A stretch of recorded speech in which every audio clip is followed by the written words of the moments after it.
Hello, welcome to Soulprint Intuitive Tarot. It is August 25th. So, one of the things that I was doing yesterday while I was sort of decompressing from the week that was, I decided to watch The Family on Netflix. If you have not seen it, I recommend it. It's a little terrifying, to tell you the truth. What you come away with when you watch this thing is that, first of all, there is truly no such thing as separation between state and church. And in fact, the conservative right has a very large, frankly, role that is played within Washington and within that political sphere. And it really is very, very concerning. So, I thought that what I would do today was, I'm not really quite sure what I'm kind of going to look at the evangelicals. I'm going to look at that conservative, religious right, and I'm going to see if I can access a little bit of information just sort of on where we are spiritually in terms of our evolution as human beings on this planet. Okay, so let's gonna give this just a couple more shuffles, and we're gonna focus in on that. And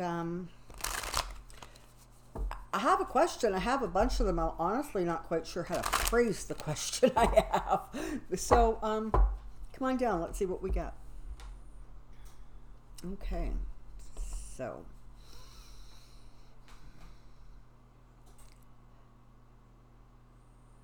religion, politics, interference. Religion, politics, interference. Religion, politics, interference.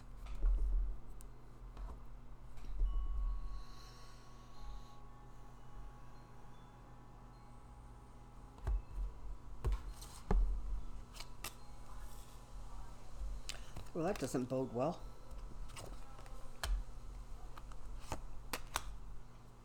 Okay.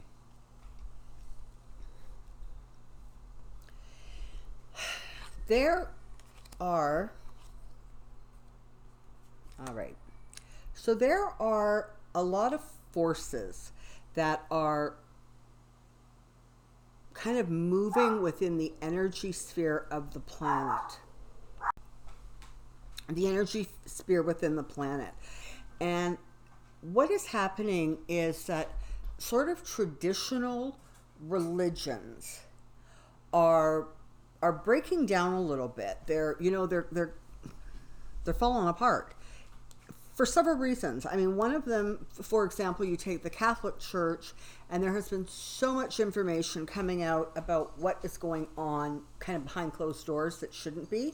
So, and that seems to be extending all over the place. There's kind of become a lot of questioning about if we were given free will and that was the greatest gift we were given as humanity, then why is it that we must, follow religious leaders who basically tell us to not think, just do as we're told? And as the new generations come onto the earth, they are less and less interested in following sort of those old traditions that restrict free thought and free movement, and honestly, connecting to source in a way that is meaningful to them. So that's kind of what's going on, almost like globally. And as they're losing control, and they realize that their numbers are shrinking, and more people are leaving those sort of organized religions, they are struggling to retain control. And so one of the things that has happened is that they become far more set in their doctrine.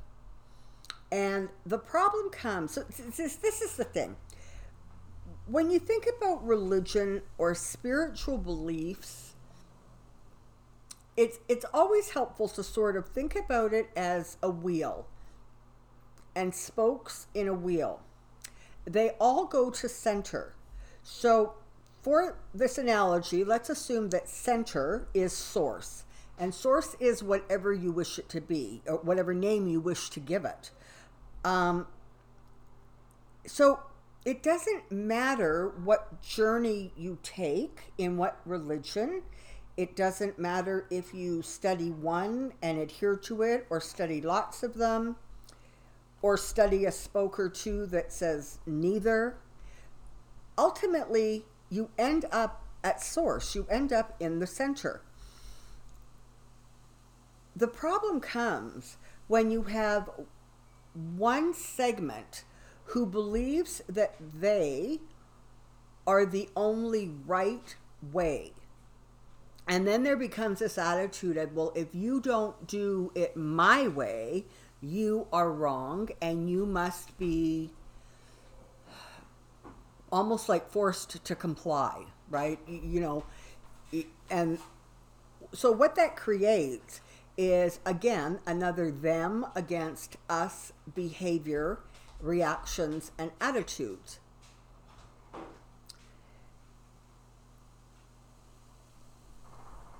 And I was talking to a girlfriend of mine last night, and we had both ended up watching The Family kind of almost at the same time, which is interesting because we live about 1,200 kilometers away from each other.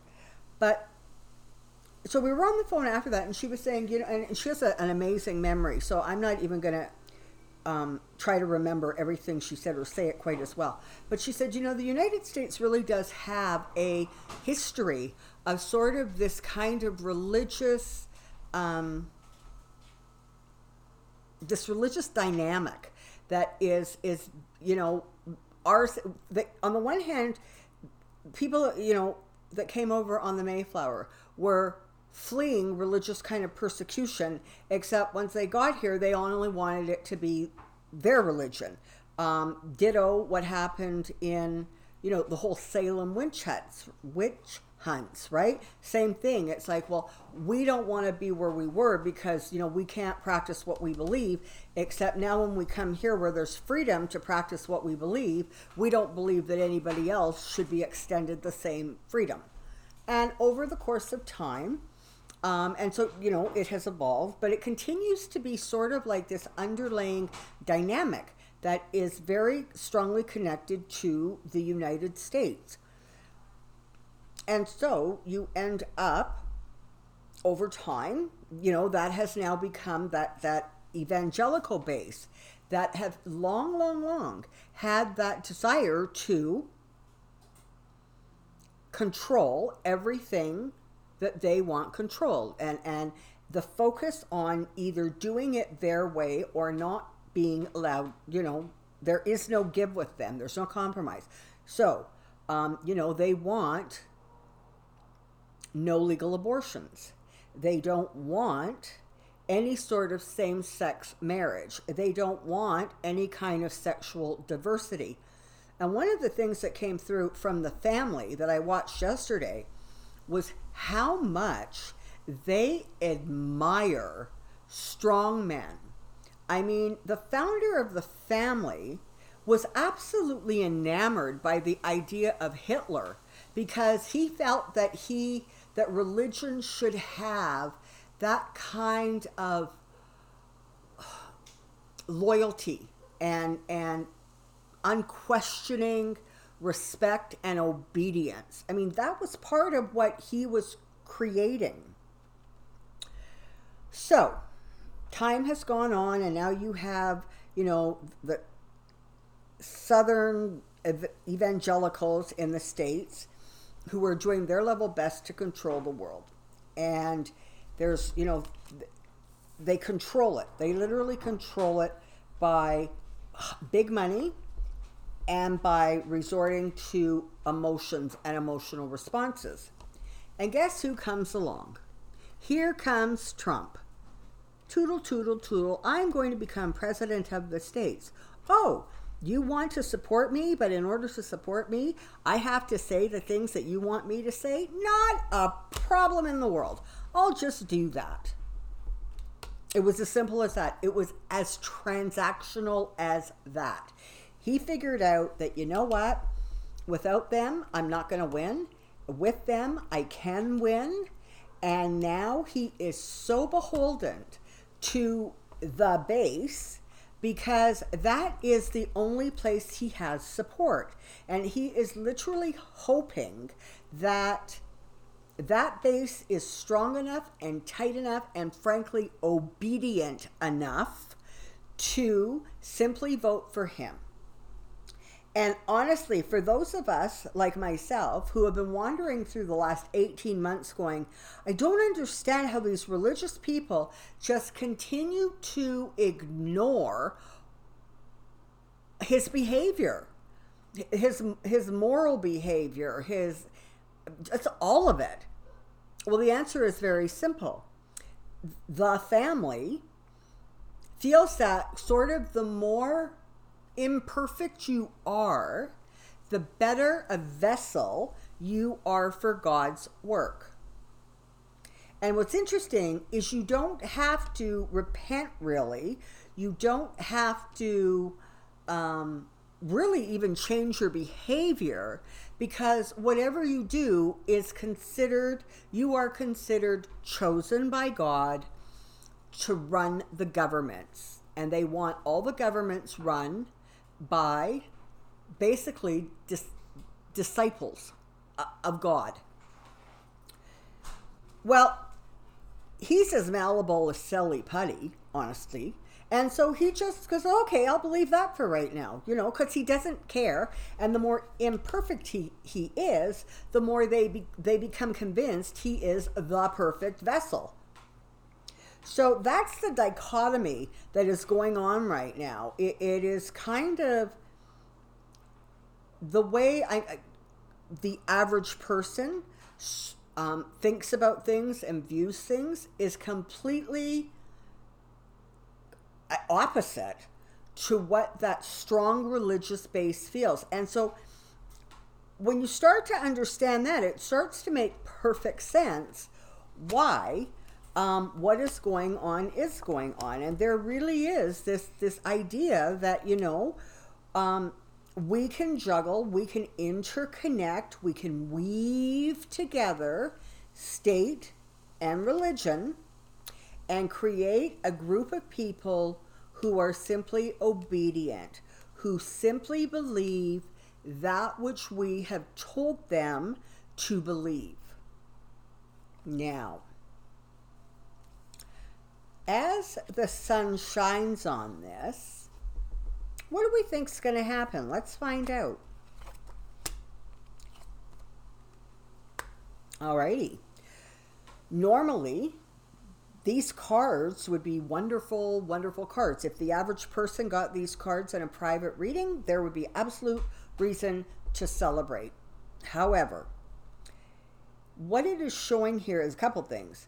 The strength card is literally strength, and it is strength in that group of people who believe in the mother, the father, the two children, and the happy life, and you don't really question or examine anything because you are basically in service to your religion.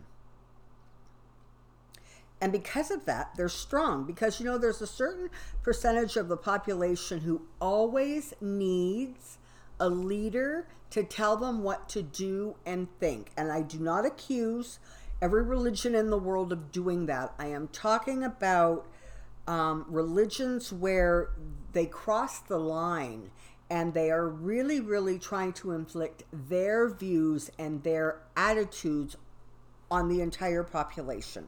Okay? It is an unholy alliance that has been formed between church and state. And this has been going on for a really long time, okay? Like, this is not some new phenomenon under Trump. And the name has completely escaped me. It is that spiritual breakfast, prayer breakfast that goes on in Washington. I think it's every February. Presidents of the United States have gone to this thing religiously, excuse the pun, for decades now. Because whether they believe it or not, they actually understand the strength and the power behind this group of people. And what's even scarier is they love to say that they work best in invisibility, which means all this stuff is going on behind the scenes and the average person really doesn't give it any thought. It's like, we know that every February there's this kind of prayer breakfast, and nobody has, it just is presented to you as fact. And nobody actually ever starts to ask, well, are all the religions represented? Is it one religion? Who's hosting this thing? Who's paying for this thing? You just accept that there's this breakfast that goes on every February. So it really has become this like unholy alliance. And they have so much power and so much control. And the thought struck me yesterday as I was watching this thing, the White House, of course, the emperor, that what part of what happened with Obama, because he attended these prayer breakfasts just like every other president has. But I think that when Obama became, kind of vocal about the fact that, no, you know what, he believed that abortion was necessary at times and under circumstances, and he wanted women all over the country to have access to safe abortions. When he decided and announced that he was in favor of gay marriages, and that was something he was going to, help to move forward. Honestly, the writing was on the wall with him from this evangelical base. And what it did is it created even more, division, and it got them riled up to the point where it became imperative, absolutely imperative, to get, a Republican president in there, to get the Senate controlled by the Republicans, to get the House controlled by the Republicans if they could, because they needed to flood the courts with the kind of justices and judges that were going to be sympathetic to what their religion dictates is the only true way. And that's exactly what they made happen. Okay, I mean, now 2018 sort of pushed back on that, and 2020 is going to put it back in its place. But understand that this connection between the two it's baked in. You know what I mean? It is part of the structure and the fabric of what goes on in the country of the United States. Okay, they are looking for the emperor who will control the White House and continue to do their bidding, tell their story. And whether it is lies or truth is kind of irrelevant and meaningless. All they care about is that they win and they put the right people in power to do their bidding. And so what you're dealing with is sort of high emotions, right? You've got a politician who wants to win, and then you have a religious group who wants to win. You put the two of them together, and welcome to 2019. That's what you got. And by the way, this religious right, they admire Hitler. Remember that. They admire those strong men. So they don't believe that people who aren't white and people who aren't rich and people who do not adhere to their beliefs have any significant value. And that's what's so terrifying. It really is what is so terrifying, because when we look at them, and the royal we, the rest of us, when we look at them, we're like, but how is it you see religion so much different than the way we see religion? And that is the answer, because they don't see it through the same lenses that the rest of the world does. It's a distorted lens, but it is their lens, and they are committed to it.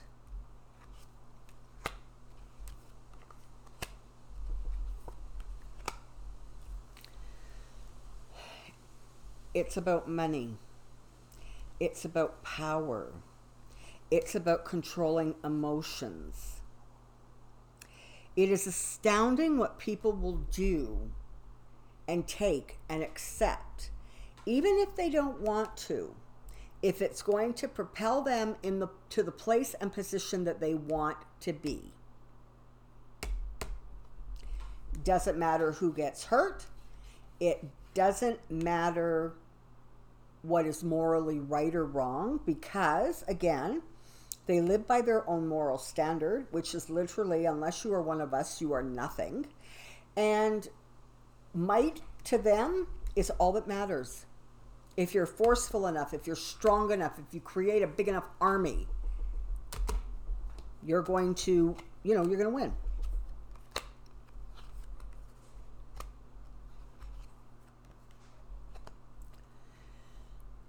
So,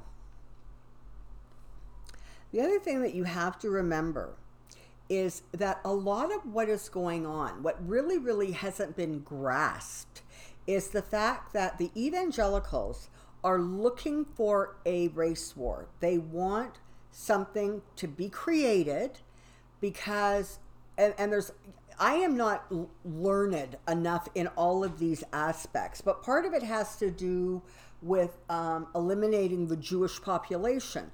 Part of it has to do with eliminating groups that are not worthy or the same. Part of it has to do with bringing about the rapture so that they can all ascend, to heaven and live in God's glory. And they will carry any burden. They will tell and keep any secret in order for them to achieve the glory that they're looking for. And they wander around being very humble. And so you get kind of taken in a little bit because you think, oh, what a good and gentle person, except they're not.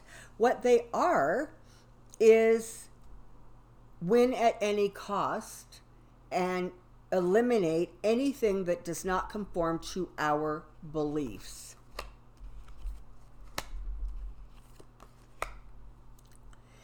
With the publicity that this organization, the family, is receiving, there are 2 books out by the same person who called The Family, I think. I'm not sure what the second one's called or the first one, that created, the information that went into creating this documentary.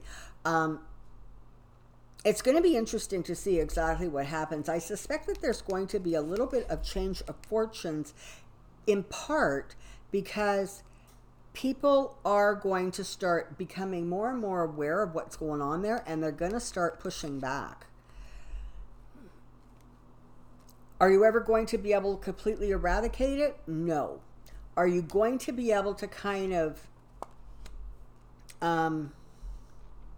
push back enough so that they don't have the kind of power that they have? Yes. Is this spreading globally, and are there a lot of countries who have the same organization? Absolutely. So it's not just the United States. It's a big, huge global problem. Now, the only saving grace is that as the younger generations come into power, the millennials, which I know a lot of people think are lazy and entitled, but they are also brilliant at thinking outside the box. They are also very clever about coming up with solutions that haven't been thought of before. They're followed by the indigos, who are followed by the crystals. This new generation is going to find ways to bring things together because their religious or spiritual base is not frankly based in organized religions. It is a far more closer connection to source. And so they will be able to shed some light on the darkness, and they will be able to push back and create effective ways of pushing back the bigotry and the superior attitudes and finding a better balance. And ultimately, the church, in whatever that means, is going to have to soften its stance in a lot of these manners or continue to lose its congregations.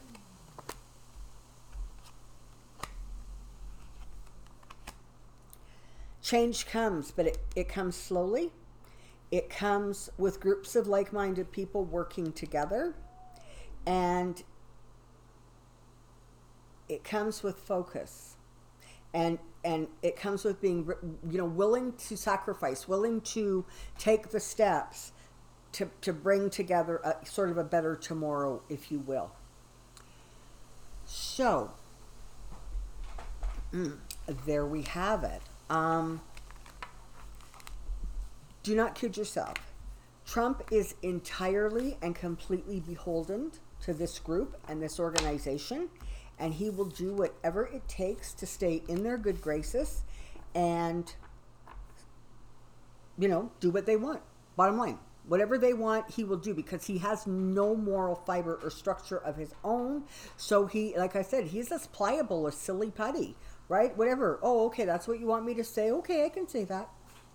So, again, Blue Tsunami 2020. If you have not been able yet to see the family, if you are able, it is really worth a watch. It's going to take about, 4, maybe 5 hours of your time, because I think there's 4 episodes. But anyways, it's well worth the watch. It will give you a great deal of insight as to exactly some of the dynamics that are going on that we completely were unaware of. Okay, so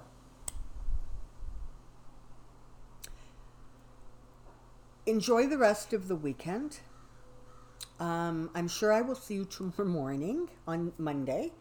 And until then, take care, be well, and we'll see you really soon. Bye.